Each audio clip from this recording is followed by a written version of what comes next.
Hello students, welcome in my biology class. In this video we learn about algae and its types. Algae जिसको हम हिंदी में शैवाल कहते हैं और सामान्य बोलचाल की भाषा में हम इसे काई के नाम से जानते हैं। शैवाल एक सरल संरचना वाले जीव हैं जिनमें क्लोरोफिल पाया जाता है और ये प्रकाश संश्लेषण की उपस्थिति में अपने लिए भोजन बनाते हैं, अर्थात यह स्वपोषी होते हैं। यह एक कोशिकीय या बहुकोशिकीय हो सकते हैं।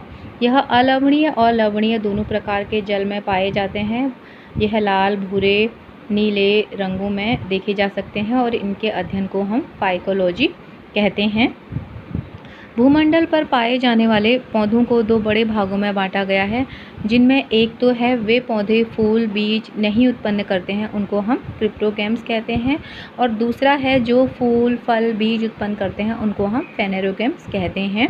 शैवालों का वर्गीकरण क्रिप्टोगैम्स के थैलोफाइटा वर्ग में किया गया है। ये पौधे निम्न श्रेणी के होते हैं। इनमें लेकिन क्लोरोफिल पाया जाता है जो कि प्रकाश संश्लेषण के द्वारा अपने लिए भोजन बनाते हैं। ये लाल, हरे, भूरे, नीले आदि रंगों में होते हैं।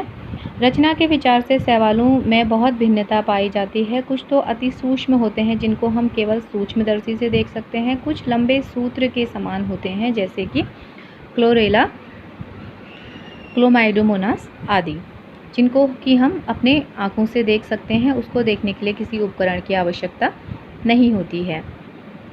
इसके अलावा संरचना के आधार से शैवालों को अनेक भागों में बांटा गया है। यह एक कोशिकीय भ्रमणशील होते हैं जिनमें कशाभिका विद्यमान होती हैं, जैसे यूग्लिना में।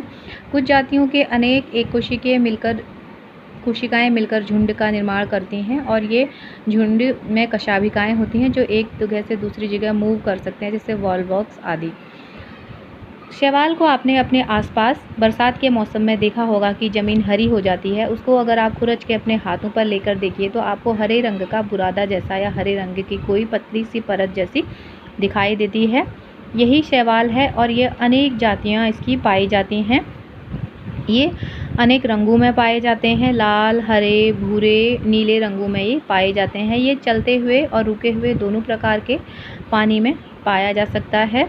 यह समुद्र में, तालाबों में, लवणीय और अलवणीय जल में पाया जाता है, लेकिन यह ग्राउंड में या लैंड में, भूमि में जहाँ सूखा होता है वहाँ नहीं पाया जाता है, क्योंकि इनको उगने के लिए नमी की आवश्यकता होती है। अगर सूखा पड़ जाता है तो वहाँ पर ये ग्रो नहीं कर सकते हैं।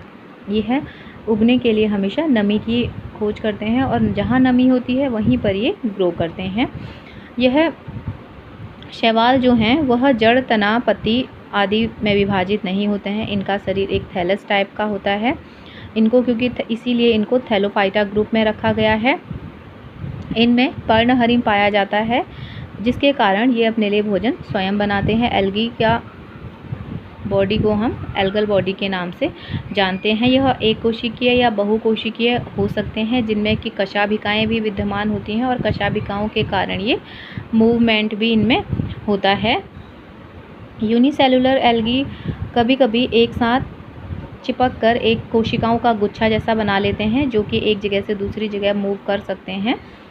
मूवमेंट वाले एल्गी जैसे क्लोमाइडोमोनास, और जो मूवमेंट नहीं कर सकते हैं जैसे क्लोरेला, जो मूवमेंट नहीं कर सकते हैं। कोशिकाओं का जो गुच्छा टाइप का बना लेते हैं एल्गी, जैसे वॉलवॉक्स में वो देखने को मिलता है। कभी कभी एल्गी सूत्र के रूप में भी पाए जाते हैं, जैसे यूलोथ्रिक्स, स्पाइरोगायरा हैं। ये लंबे से सूत्र के, कभी कभी आपने देखा होगा कि बहते हुए पानी के किनारे पर लंबी सी धागे जैसी संरचनाएं दिखती हैं जो हरे रंग की होती हैं, तो उसी को हम स्पाइरोगायरा और यूलोथ्रिक्स कहते हैं। एल्गी एक कोशिकीय भी हो सकते हैं और यह बहुकोशिकीय भी हो सकते हैं। वॉलवॉक्स में एक कोशिकाओं का गुच्छा टाइप का देखने को मिलता है जो कशाभिकाओं से गति भी करते हैं। एल्गी में जनन अंग भी पाए जाते हैं, जिसको हम एंथ्रेडियम और उगोनियम कहते हैं। यह प्रकाश संश्लेषण करते हैं क्योंकि इनमें पर्णहरिम पाया जाता है। स्वपोषी होते हैं ये नमी वाले स्थान पर ज़्यादा उगते हैं। समुद्र में भी यह पाए जाते हैं। एल्गी के कारण कभी कभी समुद्र का रंग हरा दिखाई देता है, क्योंकि एल्गी लाल रंग के भी पाए जाते हैं। इसलिए कभी कभी हमें समुद्र का रंग रेड कलर के एल्गी की उपस्थिति के कारण रेड कलर का दिखाई देता है। शैवालों को मुख्यतः 3 भागों में बांटा गया है। हरित शैवाल जो कि वॉलवॉक्स, क्लेमाइडोमोनास, कारा, भूरे शैवाल जैसे लैमिनेरिया, फ्यूकस आदि, लाल शैवाल जैसे पोरफायरा, पॉलीसाइफोनिया आदि होते हैं।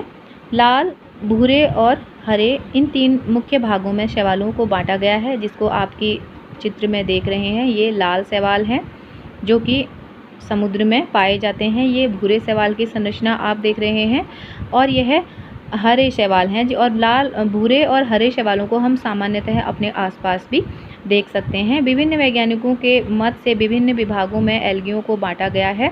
ई फ्रस्ट नामक एक महान वैज्ञानिक ने 11 भागों में एल्गी को विभाजित किया था, यानी कि 11 प्रकार के एल्गी होते हैं, जैसे मिक्सोफाइसिस, यूग्लिनोफाइसिस, फ्लोरोफाइसिस, चैंथोफाइसिस और क्राइसोफाइसिस। इसके अलावा इनको हम इनमें उपस्थित कोशिकाओं और इनके मूवमेंट, इनके जनन और संरचना के आधार पर अलग अलग भागों में बांटा गया है। उसके बाद है बेसिलेरियोफाइसिस, क्रिप्टोफाइसिस, कैरोफाइसिस, डायनोफाइसिस, फियोफाइसिस और रोडोफाइसिस। इन मुख्य 11 भागों में उन्होंने एल्गी को विभाजित किया था और इन 11 जो भाग उन्होंने बनाए इनमें थोड़ा थोड़ा ये एक दूसरे से अलग होते हैं। ये शरीर रचना में, अपने जनन में और विभाजन में, वृद्धि में ये एक दूसरे से थोड़ा थोड़ा अलग होते हैं, इसलिए इनको 11 भागों में बांट दिया गया है।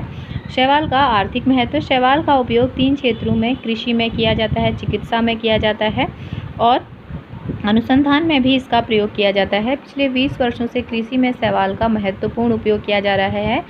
इसमें नाइट्रोजन की उपस्थिति होती है। नाइट्रोजन की कमी वाली भूमि में अगर हम इसे डालें वहाँ पर नाइट्रोजन की पूर्ति होती है। खाद के रूप में इसका एक बहुत अच्छा उपयोग है।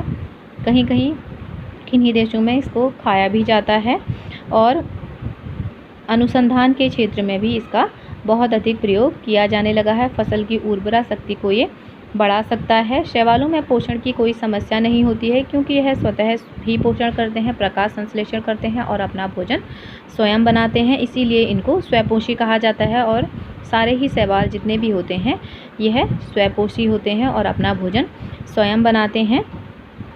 इस प्रकार हम देखते हैं कि जो शैवाल हैं वो हमारे लिए बहुत तरीके से उपयोगी हैं, जिसका कि हम अनेक क्षेत्रों में उपयोग कर सकते हैं।